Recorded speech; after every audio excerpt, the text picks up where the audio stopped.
ए भैया कहो कहाँ जाते हो? जाता नहीं बोलिए बाजार रे। अच्छा जाते हो तनी राशन लेते ही हो। अरे मर्द कालुए में राशन आइल हो। अरे ई नवरात्रन में भूखला के राशन हो। चल ठीक है बाजार से कुछ फल उल लेते हैं। अरे भाई सामानवा तो सुन लो। ठीक है। का बोलो। 2 किलो सेव ले ली हो, 2 किलो संतरा ले ली हो, अच्छा 2 किलो अनार ले ली हो समझ गया। और 5 दर्जन केला ले ली हो। और वही दुकनिया पर से देख के बढ़िया बढ़िया 5 गो नारियल पानी ले ली हो। ठीक बा चल लेते हैं। अरे अतने ना, अरे ई तो खाली फल के लिस्ट रहल हो।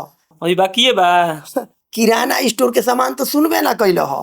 बोलो 1 किलो सिंघाड़ा के आटा ले ली हो, 1 किलो सिंग दाना ले ली हो, 1 किलो मिश्री ले ली हो, आधा किलो शुद्ध घी ले ली हो और आधे किलो काजू किशमिश बादाम मिक्स करा ली हो। इतना कुल खा के भूखिया सो।